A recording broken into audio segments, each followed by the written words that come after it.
give you this, I'll give you so you will control this, which everybody else in the world needs and may. So I'll give it to you. But those who threw the bait to those who would help in the problem, we're really not looking for a durable solution to their problems or to the problems that affect us in the region. They just wanted to have an advantage over adversaries and give a sweetener to, people to say, we'll give you this, please help us deal with M23 and FCM23 or Rwanda as it is perceived, or our enemies.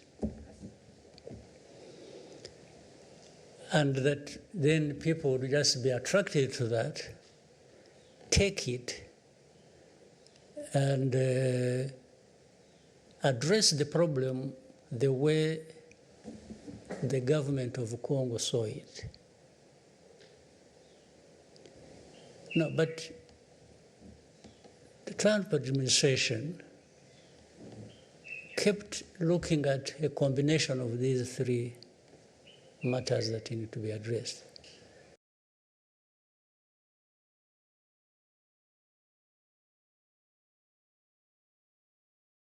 It doesn't address the problem, depending on how they see it.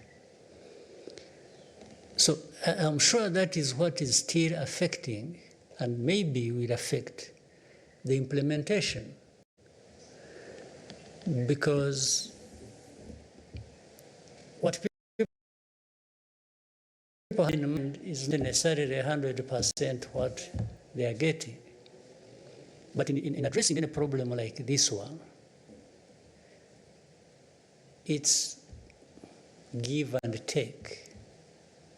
You don't get 100% what you want, because there are many parties concerned with the problem. Each one maybe gets a piece of what they wanted, another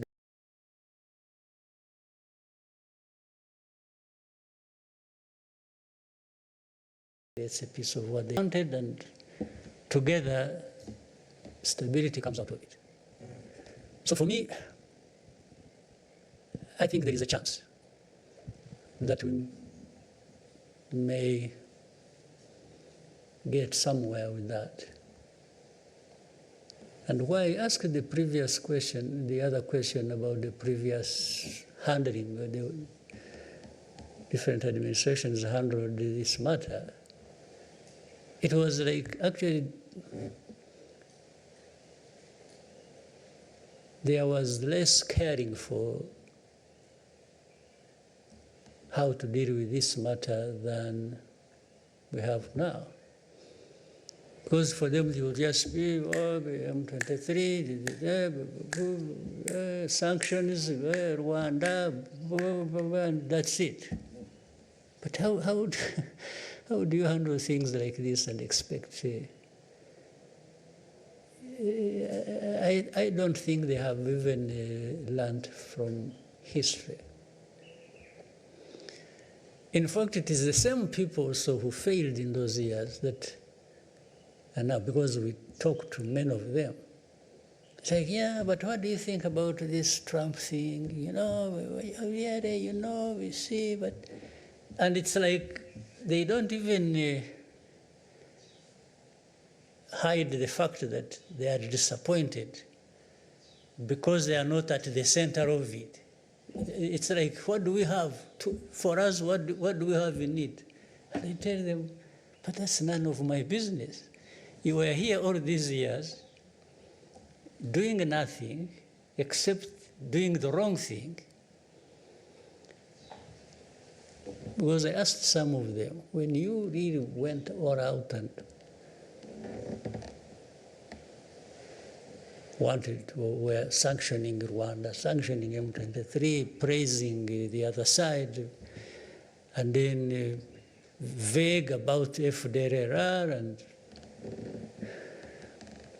You know, what did you really think you were doing that would address the problem? So why would you be asking me anything? You should have asked me that time. You did, I explained to you, you didn't listen to me. You decided to do things the way you wanted because you thought... and in fact, I also don't stop reminding them that actually they are part of the problem. The main part of the problem of this Congo situation is external, in actual fact. Look at the UN presence in Congo. How many years has it been there now? So, and I keep asking people, you sat long ago and decided to create this mission. You did. But it's a couple of decades it's been there. You never take stock of what you achieved, what you are doing there. But you keep running with the machine, keeps going. Second, coupled with that, if you look at, you have heard of something called the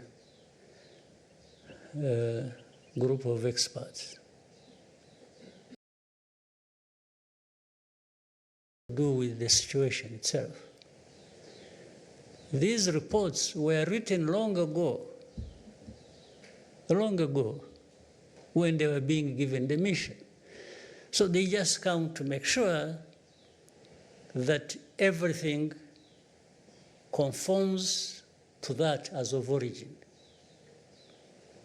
Because that's why you always find it's all others guilty in this situation of different things, except the actual perpetrators. You will never find they write anything comprehensively about FDLR. You will never find they write anything comprehensively about how government institutions are connected with FDLR in spreading hate ideology, genocide ideology. Things that are done in broad daylight for everybody to see. So you wonder how experts cannot see that. But all the reports, 75%, it's blame on AFCM23 and Rwanda. And they're always tight because they say, Rwanda-backed M23. You will tell me in your research, if you ever saw anywhere DRC-backed FDLR, you will never. So the narrative is already written. They just come here to make sure things are adjusted to suit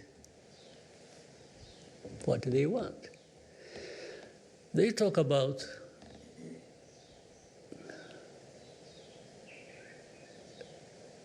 minerals as the center of the whole problem. By the way, they should also blame themselves, because if you highlight minerals and then later on you blame somebody for also saying, yes, we have a deal in minerals, but around that we want to solve a problem, because they are the ones who highlighted the minerals in the first place. So how do they blame Trump administration for saying we got a big deal on minerals? Yeah, but you made the minerals the issue. You, the people who are blaming everybody, including blaming Trump administration. But the way they used that, it was like Rwanda is just in Congo doing whatever, supporting M23, or even the existence of M23 is about minerals, according to them. So they keep playing, even overplaying this narrative.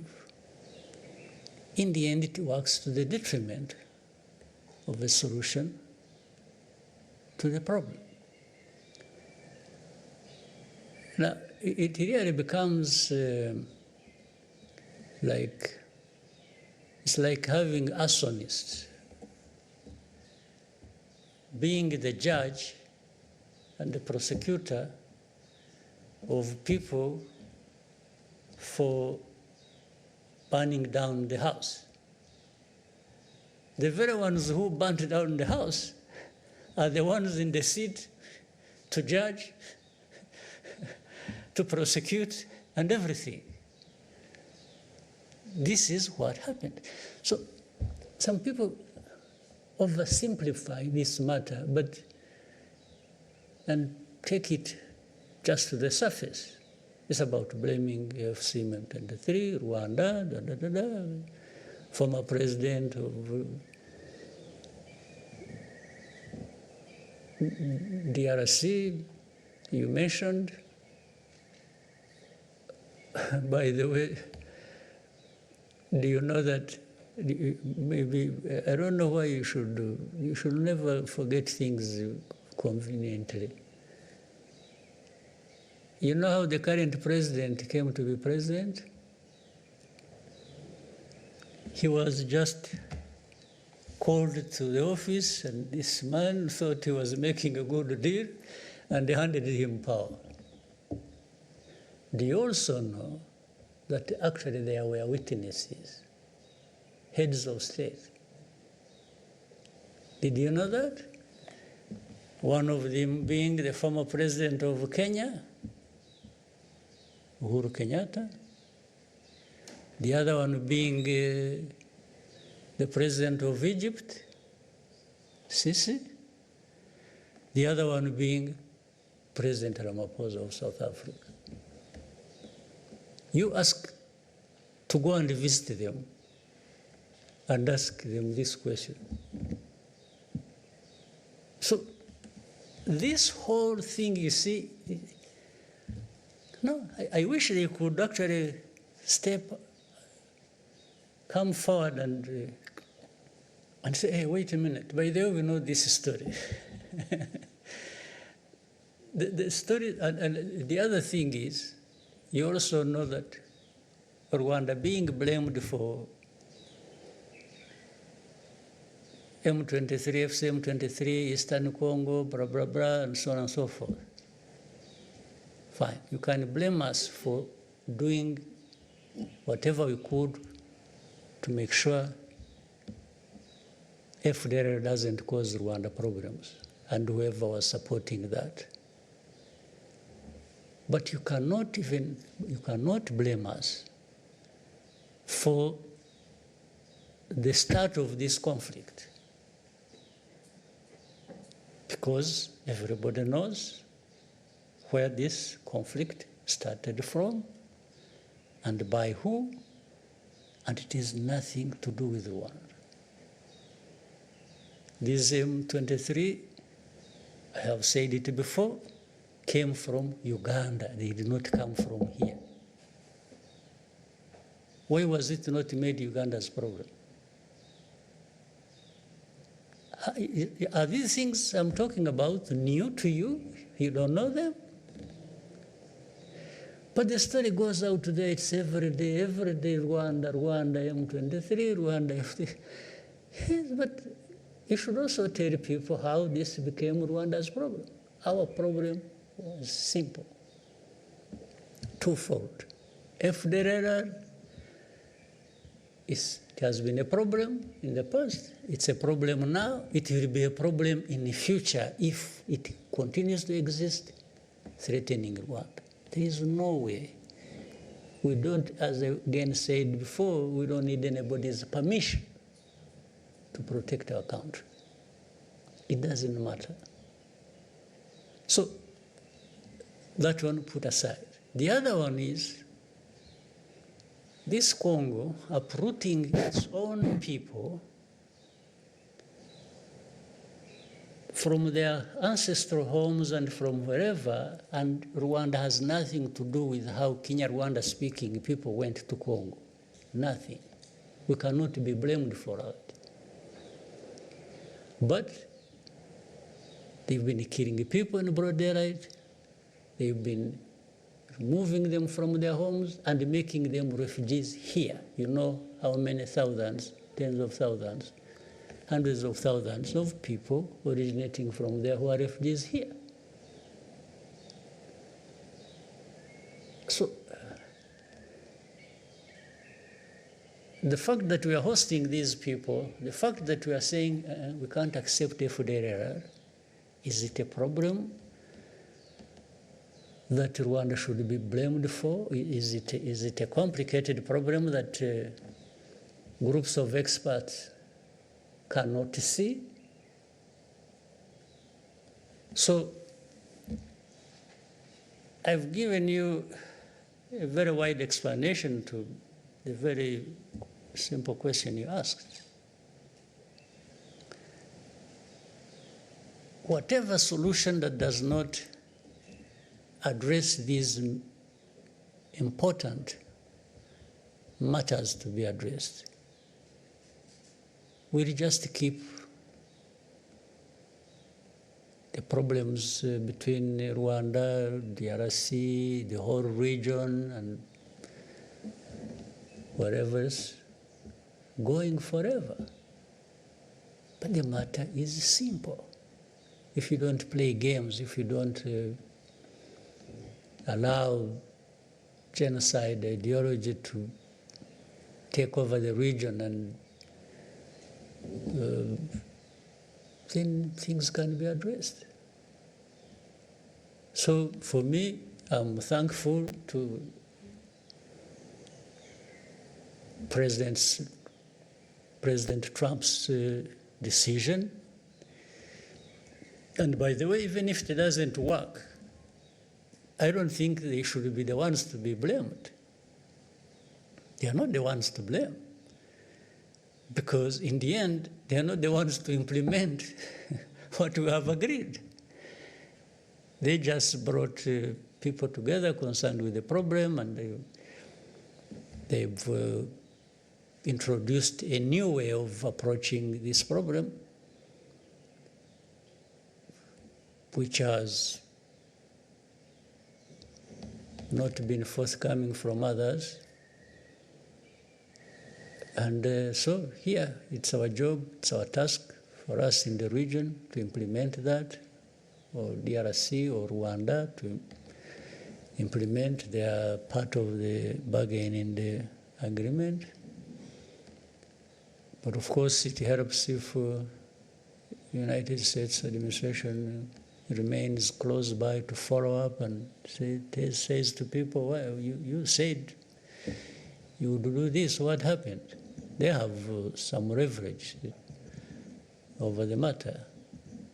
So I think I have, I did it so broadly to preempt other questions related coming. Yes, okay. Thank you so